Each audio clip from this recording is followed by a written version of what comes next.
Good morning. Happy Wednesday. It's me, Teresa, your friend from No Pencil Required, breaking down barriers between trauma-informed approach, the understanding and practice of what that really means, championing the mental health and well-being for everyone where you are.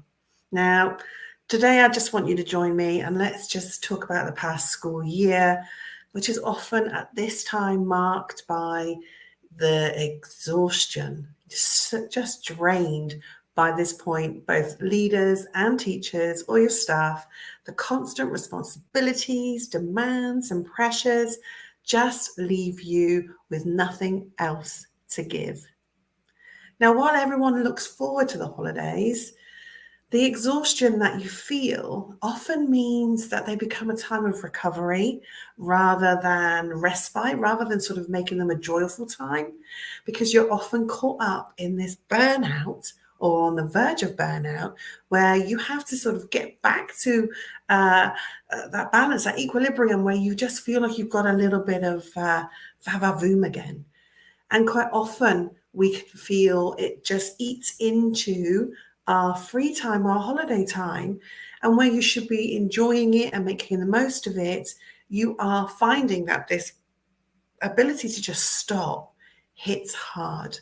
And it can really knock you on your feet. You can get poorly, you can feel exhausted. It's very hard to get motivation and enthusiasm for the things that you've been looking forward to all school year. It's really difficult. So I want to talk a little bit today about what I want to encourage, actually, as always, a little bit of reflection on these challenges and offer a little bit of hope that things can be different. So I want to explore how maybe we can transform our approach to our mental well-being and ensure that any future holidays that come up actually give you genuine rest and rejuvenation. So you just get a little bit more pep in your step without actually feeling that you are trying to overcome stuff before you even get there. Now, as always, I don't have a magic wand, but I do have worldly wisdoms that I'd like to share with you today. So creating a healthy system within your school and setting isn't easy. And as hard as we try, there are going to be lots of factors that are predominantly out of our control. There's going to be expectations. There's going to be pressures and demands that we cannot avoid. But there are equally pressures and demands that we create ourselves. And so they can be avoided. But how do you know? How do you know what to take on board, what not to take on board? How do you find that balance and still give and deliver and get the results that you are looking for and striving towards? How do you do that without compromise? It's really difficult. And I'm not saying that we have to shirk everything off and that we can't give our best or meet these demands. But if we really look at things properly and look at how they are impacting our ability to be able to meet the expectations, our ability to be able to turn up and give our best, our ability to work and strive towards the same outcomes without compromising our health and our well-being, we can make significant changes. We just need to change the way that we are looking at things, our expectations of it, our expectations of our approach of it. And you can then increase productivity, collaboration, communication. It can all come together in a more wholesome way. So if we could create a blend, if you like, and I think of it as a bit of a hybrid of sorts, where we can meet those expectations, we can still deliver that on that productivity, we can still build on that collaboration, but equally we can do it with mental health and well-being at the fore as well. If you can create this wonderful blend, this hybrid connection of expectation with well-being, I think that you will be able to reassure your teams, your staff, that you have their best intentions at heart, while still looking for these ideas, these strategies, if you like, that are going to positively influence your effectiveness and your team building and your outcomes for your staff, your outcomes for the whatever data or social or school expectations that you need to be creating and meeting, and the outcomes for your children. So when we develop a system that brings this balance together, you build on that cohesion and that trust and that togetherness, and that's where you get your effective team. So finding the right mix of the expected, the traditional, I hate the term, but the non-negotiables, I'm sorry if that makes you wince. But if you find the balance between that with those methods and practices that you are already using, with those that actually are more holistic and are more focused on the well-being, you can create this wonderful hybrid that is going to be pertinent to your school. It's going to be relevant to your school and how your team work within it. And then when you do that, when you've got a school that really emphasizes the mental health and well-being and acts upon it, you keep your staff, because your staff know that you appreciate it. They know that you acknowledge. They know that you value them. They know that you recognize the pressures of the job, and you are doing your very best to make sure that you can meet their needs in the best way. Now, that doesn't mean that you give a blanket to everyone. It doesn't mean that you can a blanket approach to everyone where everybody can have their demands met. But it does mean that you are more empathetic, more sympathetic, more aware, more attuned to what it is that your team need to be able to fulfill their role in the best way.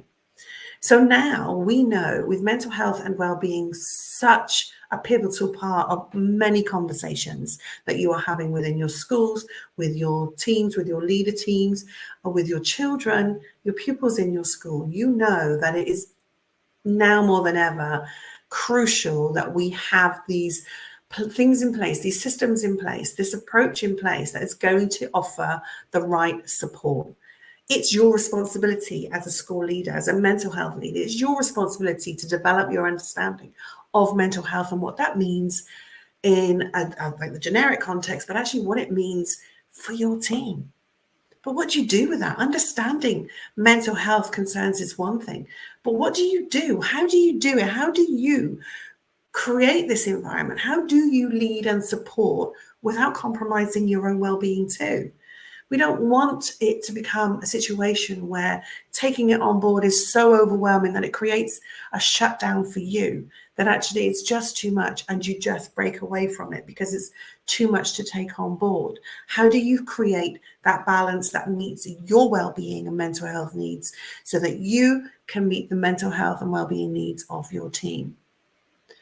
Having something in place that is going to provide you with the relevant information, make you reflect, encourage your team to reflect, and actually encourage your team to take responsibility for their own well-being as well, will be a massive step forward in order for you to give them that not overbearing, because you don't want to be overbearing, that overview, that sort of cosseted, I'm looking after you, I'm doing my very best, I understand this is really hard, I'm not always going to get it right, I'm going to try all these different things, and I want you on board. So as much as I can do this for you, I need you to take this responsibility and do this for yourself so that we can meet each other and we can create this open communication. We can break down the barriers and the stigmas so that you can feel that you can trust to talk to me, because I do genuinely have your best interests at heart, and then we can see how we can work together. So you can do that with individuals and then collectively as a team. So it's really important that we look at everything as a whole school, but equally know how to tune into the individuals that are within it. So to be able to have something that offers you the right advice, offers you the prompts and the tips, gives you the great reflection points, the topics that make you feel uncomfortable, when you bring them to the fore, people will respond to that. And then it's what you do with that information when you've got it. It's not just sort of a nod to and an acknowledgement, it's actually act. So really think hard as you reach this end of term. Now you are ready for the holidays, and we all love the holidays, but we don't want it to be a place where you have to get over it. You need to recover before you can enjoy. Think about imagine in 12 months' time, if you actually change the approach to the mental health and well-being so that you can look forward to holidays as a place where you can just rejuvenate, recharge, and really slip into it feeling in a better place, not feeling in that burnt out, not feeling that you have to get over anything in order to be able to make the most of it. So look back on what you've done so far this past year. Has it served you? Has it really gotten you to a well place? And then imagine in 12 months, if you took this on board, what could you be feeling like? What would your team be feeling like? How would you be feeling as a collective? It's important. We don't want you off with work-related stresses. We don't want you burnt out in your holiday so you can't enjoy that time with your friends and families. We want you to make the most of all things. We can't take the pressures and the demands away, but we certainly can change the way that we view them and the way that we act upon them in order to make sure that there's that hybrid, if you like, that balance of having to do the do, but look after you as well. Didn't mean for that to rhyme, but it did. If you want to know more, then you can get in touch with me. I'm available on message here, or you can email me, Teresa@nopensarequired.com. I'll pop a link for my mental health connection campaign. So if you're interested and want to know more, I can support you in creating that hybrid right where you are. So we look forward to talking to you soon. You take care of yourselves. Enjoy the rest of your Wednesday. Bye-bye for now.